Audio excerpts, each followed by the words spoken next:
Dun, dun, dun, dun, dun, dun, dun, dun.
Hello, guys. Hello, guys.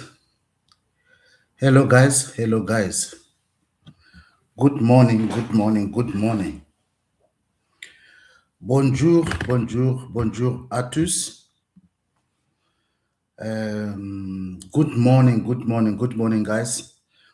And my name is Rethabile Lelisa, and I am your host. And I cannot be any happier than this for our very first um, full episode, because you know how it works, like that you have to make applications in order to get approved for live full videos. So I cannot be any happier than this, guys. So today I'm going to be talking mostly about myself, so that you may get to know me, who I am. My name is Rethabile Lelisa, and I come from Letlapeng. That's where I come from. I come from Letlapeng, Hatabo. Ha morena dibupua shwa epane, morena wa boteta. Ke ena morena ya mpusang, morena Chaba Sewile, morena wa marena, morena Kgosi Tlile Shwaipane. Ke ona marena a ka ao, mme ha ke etsa tjena ke leka hore ke be safe, ke re mohla ke ya mona ha ke boela hae ha ke tjhakile ke fumana ntse ke amohelehile hantle. So guys, I am going to talk about myself as a person, for you to get to know me, because this is the first episode. I think it's very important to get to know who is the host. And I'll be co-hosting soon, and I'll be inviting guests as well to cover topics of interest, of social, sometimes even of personal interest. It is my podcast, it is my channel. So I get to be lucky to decide what I want to cover, with who, at what time. So you guys, as you can see, today is the 18th of December 2025, and the time for broadcasting that we wanted to publish was 10:30 Dublin time. So now I just want to talk a bit about myself. We are going to cover getting to know the host, and then after that, then if time still allows, then we can talk a bit about weaponizing children during family breakdowns such as divorce or separation. And then we can talk a bit now, learn from children first as a legislation from Ireland, the 2015 and 2017 regulations. So that we can inform our own back home and hope to eventually come up with something stronger than what we have at the as the current legislation that we have, Children Protection and Welfare Act of 2011. So, getting to know about me, I am a firstborn of a family where there were four of us as boys only, and we didn't have no sister. So four of us, and unfortunately, two of my brothers have been called to glory and they have left this world. First to leave us was my beloved brother Tumelo Ledisa. May his soul rest in peace. And then that was in 2012, and then in 2019, it was my late brother Dr. Tseban Ledisa. May his soul also continue to rest in peace. So, you guys, um, when I now get to talking about myself, you want to know, who is this boy? Who is this man? Kima muti. Muti kima. La moziva lonaban. Who is this boy? Who is he? Where does he come from? So, when I was born, I think I was very young, but when I came to realize things, I was in a place called Letlapeng Hataba. That's where my father and my mother had a two-roomed house there, and we had moved from my father's and mother's places of birth, which were very remote, in a place called Tsuyapenya. That's where my father comes from, and my mother comes from a village that's still a neighboring village called Moteng. I don't know whether it's called Modeng or Moteng, but I left that place while I was still very young, to be honest. So, on account of education, I didn't stay much there. And so, I understand that when my father married my mother, they were very young, but at that time, this was normal for them to be married at that age, because my dad was 20 and my mom she's 5 years younger. So my mom would have been 15, I think, when she got married. And then maybe when 2 years down the line, she had me. And so this means she had children very young, my mom, and there were four of us. I'm just suspecting that maybe my dad and my mom were trying to chase for a baby girl. That's why they had so many of us. And it was myself, Rethabile, and then I was followed by Tsebang, and then Tsebang was followed by Tumelo, and Tumelo was followed by our last born, Rapela. So if you can see our names the way they were, it's two R's and two T's. And Rapela was showing me recently, we're talking about the loss we have had as brothers, that we've lost two brothers, and we have lost our dad as well. Our dad passed on while I was 14, I think, when he passed on. So I just written my primary living examination. He had seen me write it, and he had been able to advise me about the choice for a high school to pick where I would do my high school after my primary living certificate examinations. So, you guys, then Rapela was saying to me, "Hey, bro, have you seen that our father's name was Tankiso? He was called to glory. And then he was followed by Abditumelo. His name also starts with a T, and then he was followed recently by Abutitzabang, also that starts with a T. And then he says, look at us who are remaining. Our names start with R. Rethabile and Rapela. I had never made that observation, so I thought it was just a coincidence, anyways. I cannot as maybe I cannot ascribe that to anything. To be honest, it will just be a coincidence of how our names have been.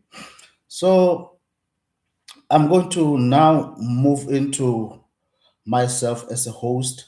So from there, I'm one of those people who attended so many primary schools because, as you can see now, I was from this place that's very rural. So, by the way, Suya Peña is next to, not very far from Tabatelle. If you know where Tabatelle is, then you are just below it, it will be Haranti, and then just in front, ahead of Haranti, it will be as though you're going to Kachasnek. Maybe you're going to Mpaki, yeah. From Tabatelle, as though you're going to Mpaki, it will be Haranti, and then from Haranti, it will be Hapata. Hapata, this is where I used to go to school as a very young boy. I was maybe 7 years old, and I was going to my standard one day. I don't remember even anything that I learned while I was there because I used to travel a long distance by foot, and it was um, it was difficult. I was always hungry. When I get to school, I'm tired. I want to eat, and I want to go back home. So I think maybe I failed. I don't remember anything about that place. So when you have just passed Hapata, then you'll pass Moteng. That's when now you get to Tsuya Penya. So after Tsuya Penya, of course, now you are in a place called Geseng. It's just the same place, yeah. So that's where our grandfather, that Lelitsima Ledisa, and my grandmother, Nkgono Makgethan Ledisa, came from. And they had only two boys. My father's brother, Ndatemoholo, Uncle Khetan Ledisa, who passed on. Oh, there were three of them. And then they had Rakgadi Matebo. Her name, birth name was Matsidiso. I don't know why she was called Matsidiso. So maybe they missed one of, I don't know why she was called Matsidiso, or maybe, I don't know. And then it was my father, Ndate Tankiso, of course, immediately after Ndate Khetan. So there were three of them. It was Khetan, Tankiso, Matsidiso. So Rahadi got married, as you know, and it was lovely seeing a white wedding in the remote areas there. So it was lovely. I was a young boy. So now, moving further, I went to that primary school after the first primary school I attended was Letlapen Primary, which is where my father and my mother had a house. And so I did my standard one there. I passed. And then for my reasons, I don't know, maybe my dad was already starting to move to Bible school or something like that. I don't know. To be honest, I can't explain, but I found myself, it was common, to go and live with your parents' siblings. So it was very often and common to happen. So I don't know why it happened, but I found myself now moving from Letlapin to go back to Yapenya, where I went to school in Sinku. So the first primary I went to was Letlapin Primary School. Then I moved to Sinku Primary School, which is in Hapata. And then 1 year only. After that other 1 year, then I moved to Kokobe Primary School. This is where my mother's sister, Nkoduma Sukudiso Bonyana, is living, and I attended school there just 1 year, and then I think from there to we moved to Sebapala. Sebapala is in Kuti, for those who know. So also 1 year there, and then we moved back to Letlapeng. And while we were in Letlapeng at this point in time, now this is where now the my parents decided to go to Bible college, and my dad decided to leave his mining job to go into a call of God and serve the Lord and be in full-time ministry. And it wasn't a very good decision according to us as children, but Children in those days were never given the opportunity to participate in decision making, and children of today, lucky they have experts like us, and we know that they have a right to participate, to be involved in the decisions, especially if those decisions are going to affect them somehow.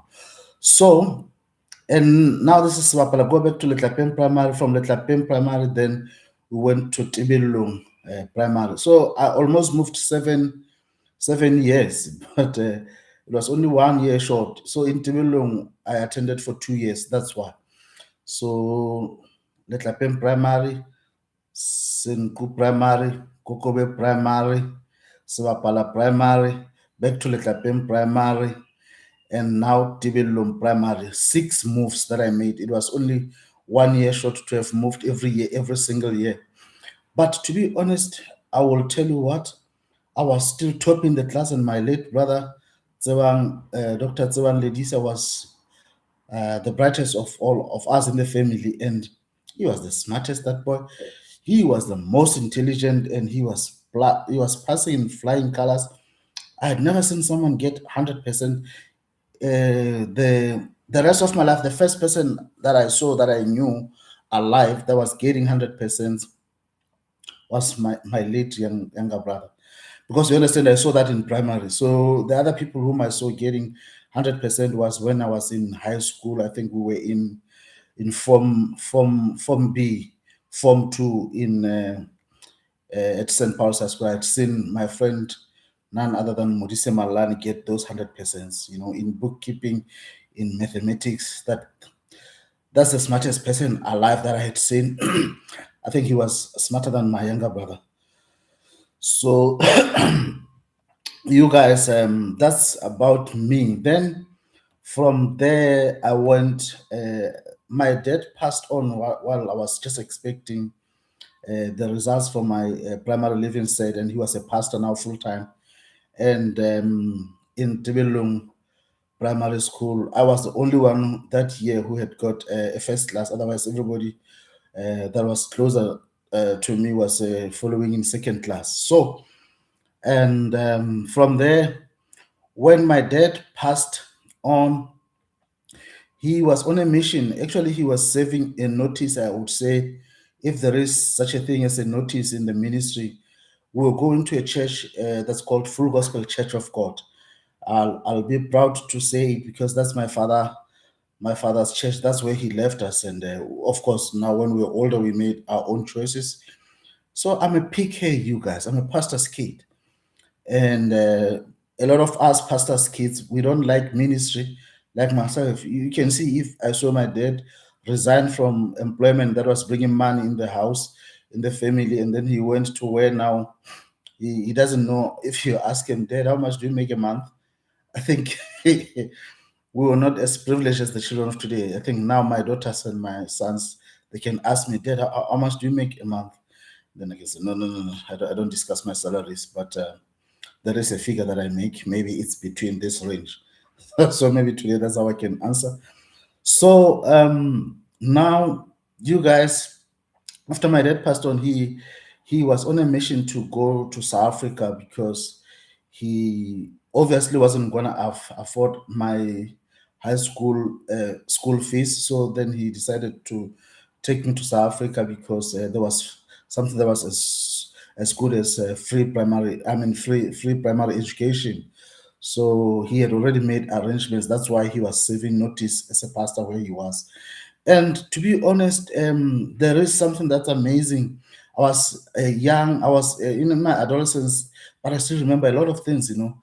I remember the last Sunday that my dad was, before he passed, he was still at the hospital, I would say, or maybe he was there. And he gave, because he didn't have much strength at that time, he was sick, and he gave one of the youths, I think his name was Brother Mojalefa. Brother Mojalefa Dilan. He gave him a slot to preach in church because it was one of those strong youth that he had raised.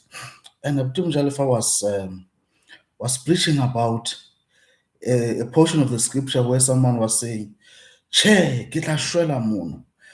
The people in Kachasnek, Tibello, that's where we were living in Hapatela in Tibello. So they loved my dad so much. My mom was a darling to all members of the community. And my dad was such a leader and such a beautiful minister of the word of God. He had gone studied this for 3 years in college, so he was doing what he knew.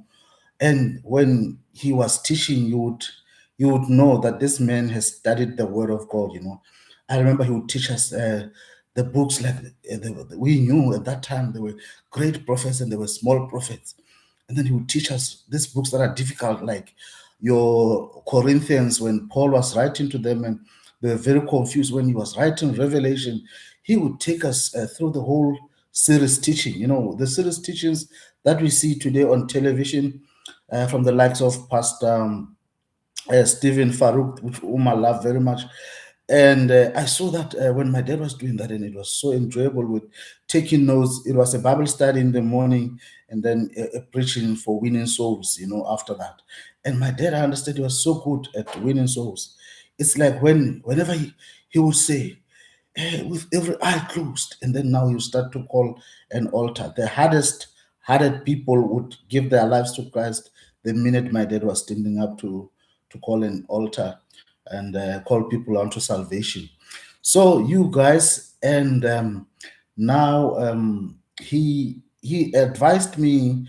There's the last day of writing the primary education. I think they made it a point that after we finished the last exam, we're not getting confused by or distracted by anything. Now that's when they were bringing application forms from the ministry where we were going to apply for first choice, second choice, and third choice. So I hadn't known any high school other than Tibelum Primary. I mean Tibelum Secondary School. So I hadn't known. I was clueless, and then I asked my dad, "Daddy, what should I do?" Because he knew things I think maybe better than my mom. My dad was smart. He never went to school, but that man was smart. That's something that's amazing about him. Maybe I would say he was a linguist because my dad never. Um, he knew how to speak Xhosa more than the Xhosa people themselves, such that when the preachers from South Africa came to Lesotho who were speaking Xhosa, my dad would be the translator more than the Xhosa speaking Basotho people. So my dad was super smart. I would say maybe he was a linguist when I studied his traits, because he used to be a head boy with the families that spoke Xhosa for a long time, and now he had to learn Xhosa because they were speaking only Xhosa. You know how the Xhosa people are, and they wouldn't be compromising, just like the way the Zulu people wouldn't normally compromise when it comes to their language. It is us, the Basotho people, who will try to accommodate people. Now my dad knew isiXhosa more than isiSotho, and he would be very valuable now when preachers from South Africa came to Lesotho who didn't speak Sesotho. And now my dad self-taught himself English actually. When he went to college, he didn't know much English, but when he came back from college for that 3 years, dad was speaking English, was preaching a sermon from the start to the finish in English. So you can see how smart he was. I would say my dad, I'm super proud to have been fathered by him.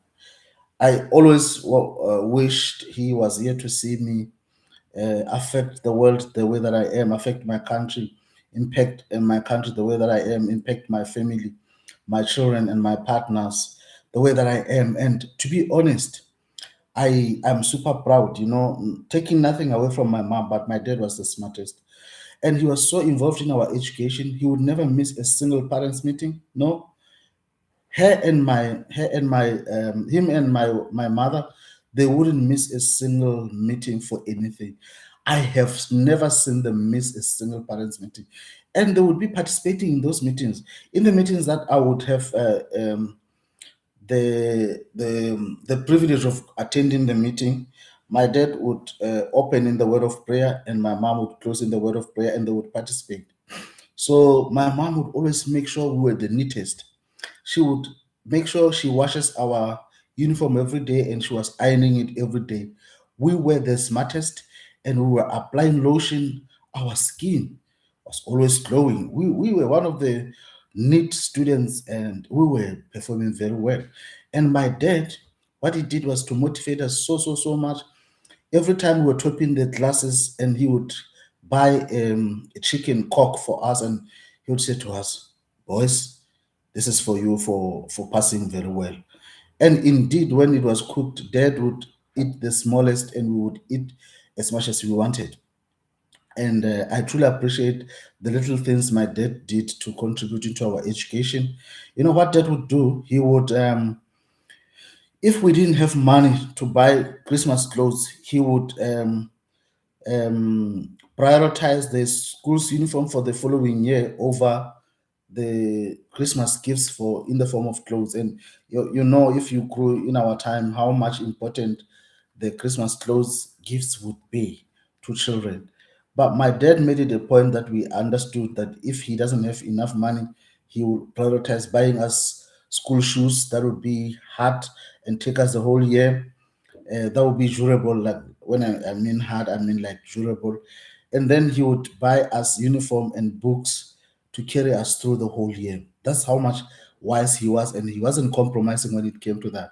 So you guys, after that, then my dad had asked me, I had asked him, Dad, which one should I put number one? Because now I don't know. He just mentioned the names of the schools and he said, whichever you do, my boy, because we're going to South Africa anyways. It's just for the purpose. Just do it for the sake of filling in the application form, you know. Okay, Dad. So he told me the names of the schools, and then he said, whichever I put first, it was okay. He told me in Butawute, there was Butawute Community High School, there was Butawute High School, and there was St. Paul's High School. And then what I did, I don't know what triggered me, but I placed St. Paul's High School as a first choice, and that's a Roman Catholic school. I didn't place Butawite High School, which is a district school. I didn't even place Butawite Community High School. So the order was that it was St. Paul's High School, Butawite High School, and then Butawite Community High School. And amazingly, I had never been to Butawite. After Dad passed on in 1994, then I went to Butawite now. It was one of those days, you know. Let me tell you how I received the results for my examinations, because after my dad passed on, we moved from Tibelong with his dead body. And you can imagine, I'm feeling touched right now to think that myself and my all my brothers and my mom was riding in a van that was carrying my dad. It was literally a van, you guys, and it was a van, and myself and all my siblings who were riding together with dad in the van. And it was like, imagine from Tibello to all the way to Letlapeng. You know, when you go to through Tibello to Letlapeng, what happens is that you have to go from Kachasnek through Mpaki, and then through Mount Morosi, down through Pukani, and uh, down through Kuting. And then when you get to Siaka, that's when you take a right turn now to go to Letlapeng. So it was a very long trip, like, and you can imagine with a dead body, the cars wouldn't be moving fast. And it was a very long trip. My mom wasn't coping. She was completely unable to talk, and she had actually grown to bend her spine, I think, because she was walking like an old grandmother. I think her breathing, her bereaving, and her grieving, actually, no, her grieving was of one type that we can talk about at another time. So you guys, after Dad had been laid to rest, now we were living in Letlapeng, and I didn't know how we were gonna know about the results, because now in Tibelong we were closer to the school, so we would know when results were out. One day, one of my neighbors, I'm super proud of her. Mema Kinewu, she was the closest neighbor, and then she went to buy the newspapers, and then she was asking me, Rethabile, Oh, and she acted as though I had failed. How? What happened? Because you have always been smart, my boy. What happened this time? Oh, that introduction killed me. I'm like, oh my God, did I fail? Oh God, not now, not when my father died. And you know what happened? She says at the end, she laughs and says, "Congratulations, first class, my boy." Oh my God, I jumped. I was jumping. I was like excited about it. And maybe 2, 3 weeks down the line, I received a letter addressed in my name. It was the only letter I would have received would have been the letters from my father when he was in Bible college and sending me money to budget and take care of my two brothers, my late two brothers, Tsebang and Dumelo. And we were topping the classes, myself and Tsebang at that time, and I was 12 when we first started. When I first started living with them alone, when my dad went to college within the school term, I still don't understand why they chose to go with my mom. They loved each other. I think I would say it was for love that they did that. I've never seen people loving each other like that. That's why I had made my mind that I was going to love like my dad loved. And I'm super proud of myself. I tried to love, to be honest, I tried. For those people that know me, so my father and my mother loved each other so much. So I think that's the explanation. I think that's the only explanation, because I would have thought that my mom could have stayed with us to finish the school term and then arrangements made, and then later we can go. The same arrangements that were made for us when we were living in Tibelo, because they were going back to college to complete, and then we were left in a yard with our own house in there. It was a single room, and a beautiful family welcomed us of my father's elder in the name of none other than Tate Petros Makoti Faso. May his soul rest in peace. And his wife, Mema Samuel Faso, with their family. They welcomed us as though we were their children. And we enjoyed life there, because I think for the first time now, I enjoyed being a child, because now I was also getting supervised, although we were living in our own room. But the responsibility of other children wasn't much on me, because now they were adults who were always checking in with us. I remember with gladness and pride and with appreciation, and that day Fasu's wife, Mema Sam, she was working at Tibilong Hospital, and you can look at the distance between Hapatela and Tibilong. For those who know, it's obviously over 10 kilometers. She was working there every single day, Monday to Friday. Maybe other times on Saturdays. She wasn't working on Sundays, if I remember well. I can't remember. I can't even commit about that.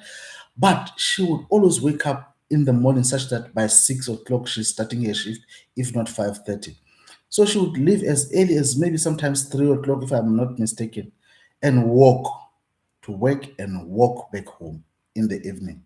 She was arriving home around 6 in the evening.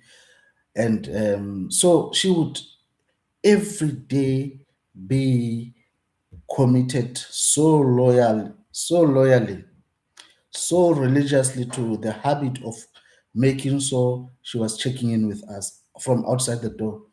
Good morning, boys. Hello, boys. And we would be in our sleep, deep sleep. Hello, Sam.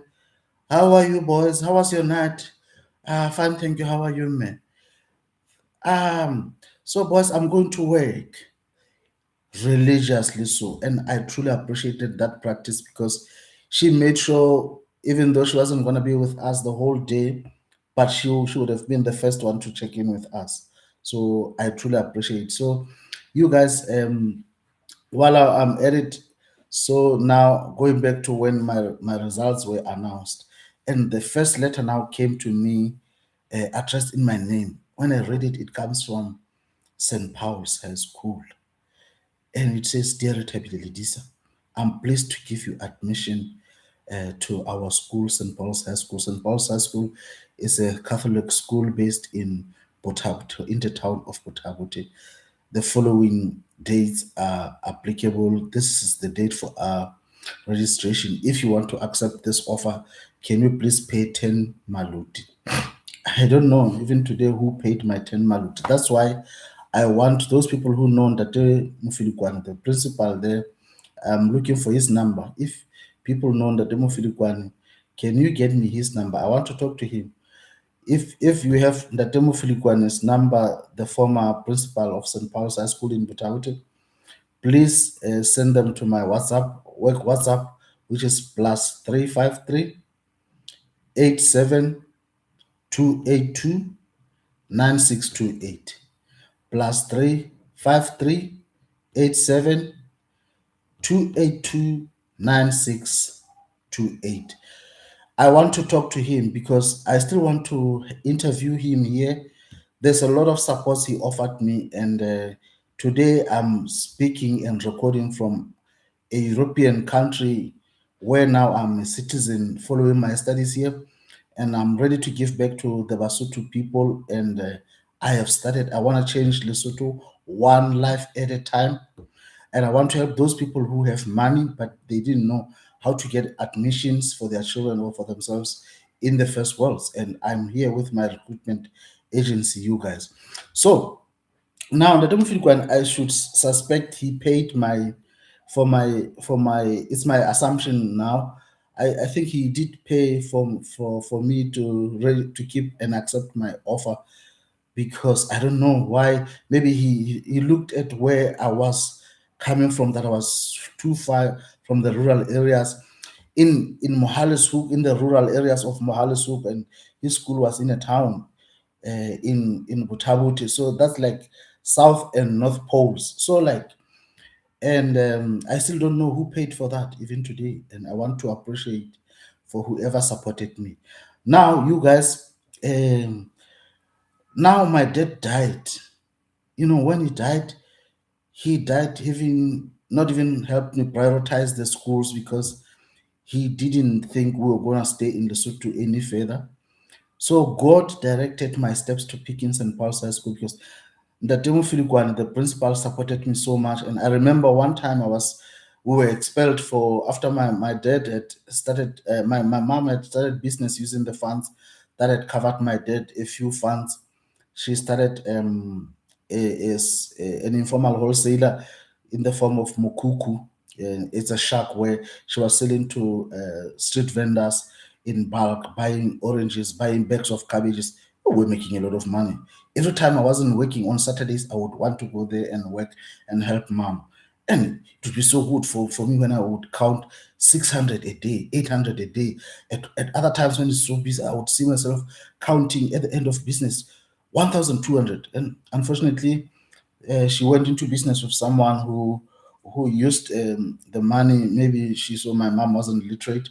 He used the money to make his car look good, buy very big tires for his car, and the business couldn't go on any further, unfortunately. But that's the way it happened, and we were young. It was heartbreaking for us to see that happening. I started having no funds now to pay for my school fees, and I would always be chased to go get. But in class, I was doing well. I think it would be Modise ahead of me, Modise Malane, and then it would be Mphomo Kwatling after him, I think. And maybe sometimes myself and Sutle Khotledi were fighting between, oh, Manti Maraka as well, my late best friend Manti Maraka as well. So it would be also Thabo Sefale there. You see, I'm mentioning only boys there. So we're dominating that class. And now we actually, um, I started seeing myself being forgotten. That's the way I would take it. When the principal will be the one carrying the responsibility of chasing students who owe school fees out of class. So he would come and read the names in your class. And at times, then he would say, go and call your parent. My mom would always come, but she didn't have no money. She was coming from the street there, and the business wasn't as good now. At other points, I remember I went to Ndate Mufidikwan because I was very responsible. I knew the only way to change my situation was through education. And then I said to Ndate Mufidikwan as the principal, Ndate Power, I'm making a humble plea that during the school break, when other children are going home, that I stay here. I work here. I do the garden at school. I clean the garden so that when they arrive, it would be clean. And by so doing, please count that as my school fees. You know what Ntate Mofokwane said? I respect that man. He said, no, no, no, no, my boy, you can't do that. You know, when children are as smart as you are, but they are from poor backgrounds. No, he didn't say poor. He said they are from hard family circumstances. It has been found that making them work like that affects their grades, and we don't want your grades to go lower. Oh my God. And I passed so well, you know, in my junior certificate, Form C, I got my first class, of course. But for me, I didn't get to make it into the top 10. But my late younger brother made it, you know. I think he was top 10. That boy, he was in top 10. He was number four. Or maybe he was number four in primary or in high school. In junior said he was four, and then form five. And the high school, he was number seven in the whole country. He was super smart. And now, Ndate Power eventually skipped my name whenever he was calling the names of those who owed money. And then I would celebrate in my heart and say, oh, Father God, I thank you. The principal forgot me. I didn't know. Now I realized, no, he was intentional about it. He didn't forget me. That's the way he wanted to support me. And that's why I want to talk to him. I want to have him on my channel to have an interview with Ndate Mofokwane. So you guys, please help me get the numbers from Ndate Mofokwane. I want to talk to him. If not, I want to talk to the principal that came after him, Ndate Thabo. And those who have their numbers, also please get me. I think my former classmate, Sutleo Khotledi, is still working there. Also, if you have his number, or Sutleo man, get a hold of me on my Facebook.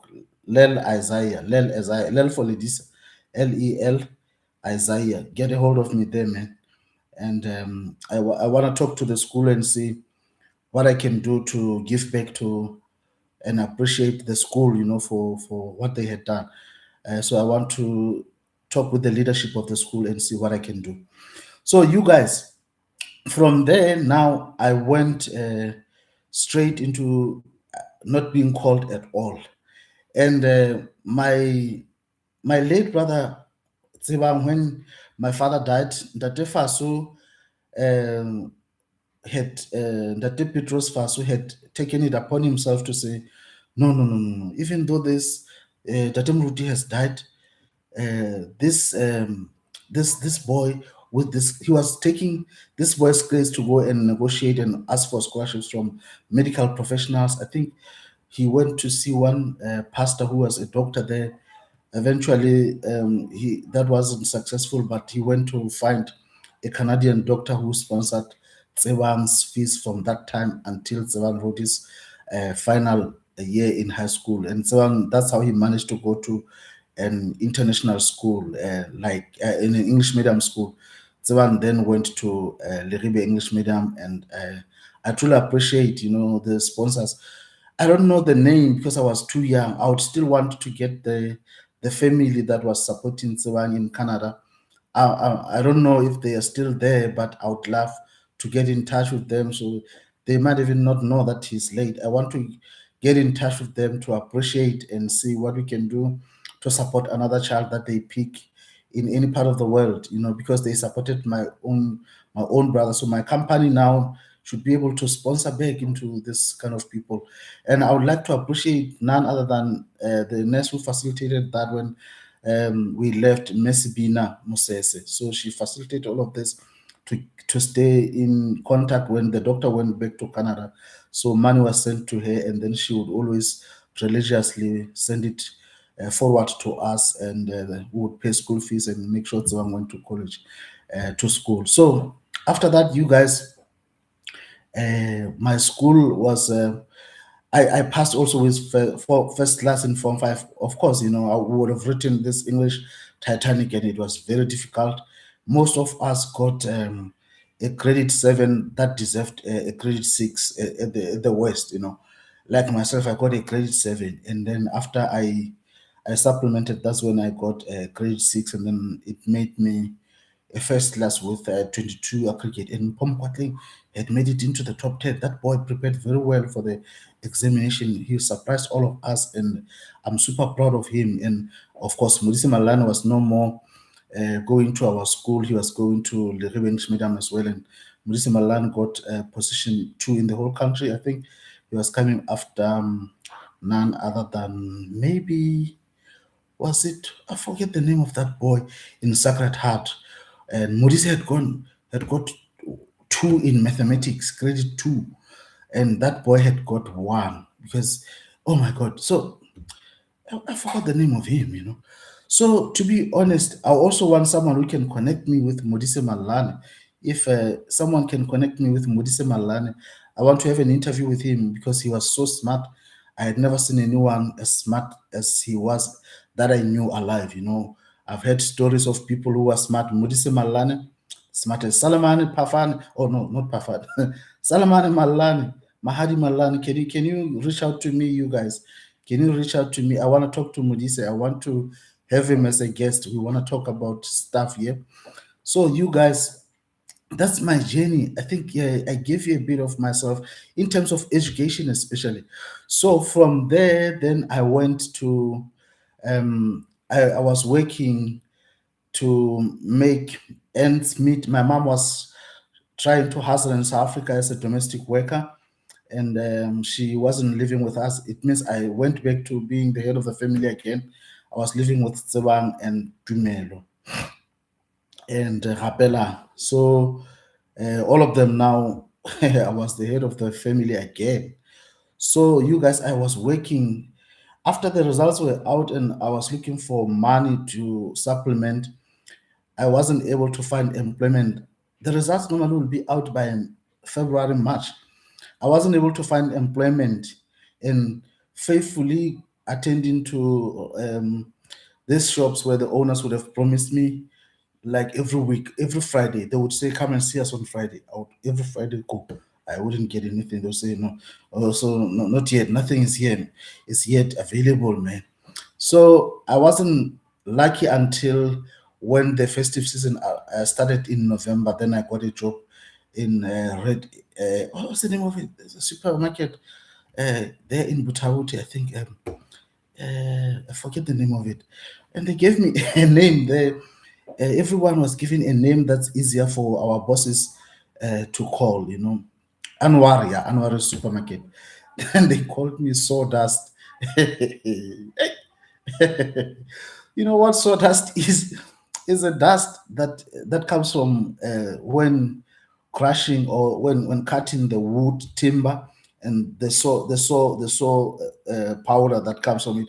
Now they put water into it, and then they spread it on the floors, and then they sweep. It wets the floor and cleans at the same time. So they were calling me sawdust, and it was very heavy. I never thought I could pick a 25 kg on my shoulders, but I did because I had to fend for my other brothers. At that time, I was paying for Tsebang's transport because the fees from Canada were only paying for his school fees. And now Tsebang was living in Butabuti but going to school in Ribehlotse. That boy, I was sponsoring his taxi fares until Abditswake, Dr. Tswakefasu, who now lives in Australia. And I wish one of these days he can be one of my hosts here, one of my guests here, because he inspired us a lot. I think he was the inspiration behind Tseban becoming a medical doctor. So Abtswake asked Tseban to go and live with him in Hlotse because he had just opened a surgery there.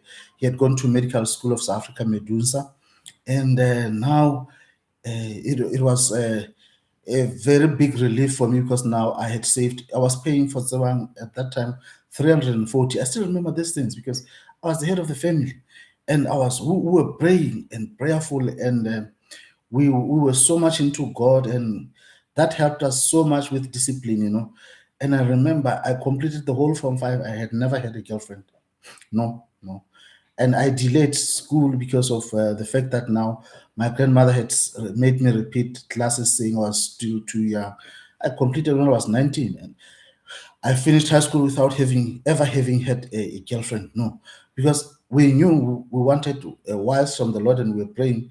but we knew we wanted to stay celibate, and the only way we could do that was to avoid having girlfriends. But we were praying for wives, asking for wives. So you guys, now we have 10 minutes remaining, and I want to rush for 5 minutes, and then I can see I won't be able to touch other things that I thought I would touch. Is today is just getting to know me. And so now you guys, after that, I worked at Red A Cash and Carry when the supermarket job ran out after the festive season was over. So I still appreciate my bosses for transferring me to Red A Cash and Carry, and now it would be a wholesaler. And so I was quite experienced now from the festive season work in the supermarket. This time we were using machinery, so it wasn't as heavy, so I kind of like it. And they were closing at 4:30, so that was giving me a chance to go to supplementary classes of English, and I would have wanted to do MLS, medical laboratory sciences, because one of my friends from Butawiti was doing it, and I would have really been inspired by him. We're coming from the same church with him, and the Full Gospel Church of God. So you guys, after that, then I pushed, and the day that they told me in May that, Rethabile, unfortunately, this is your last salary. Next month in June, we're not going to be able to pay you anymore. I think it was in June when they told me this. They were referring to July. In July, one of the brothers in church who was going to University of Lesotho, National University of Lesotho, who was doing education, came to me to say, Rethabile, I know you didn't like National University of Lesotho, you wanted to do medical sciences, but now there is a bridging program. I came to tell you about it, man. Make your mind about it. I know you don't like the National University of Lesotho. I didn't, like most of us who were looking to go into the medical sector of health sciences, you know what I mean? Because they didn't have at that time at the National University of Lesotho. So I got convinced within the first 5 minutes. So that was the Holy Spirit, because I was always adamant that I wanted to go to National Health Training College in Lesotho. So now the first 5 minutes, I was convinced by him talking to me. And after that, I didn't know that the job was going to end. I was going to be cut off. When they cut me off, now I had accepted and made my mind I was going to attend the bridging program of English because of the high failure rate of the English. And when they looked at our other grades, they saw that these kids were brilliant. Actually, it was the English that made them drop. So they developed that bridging program. I think it was one of the first, and most of us went there. I don't know if the Honorable Minister of Foreign Affairs, Honorable Lejourne Mpotjwana, was also part of it, or maybe he had passed straight. I think he was going to maybe Tabita School. I'm not quite sure. So that's where we met, all of us, when we passed the bridging, and so many of us got first classes. Oh my God, I missed it by 2 points myself.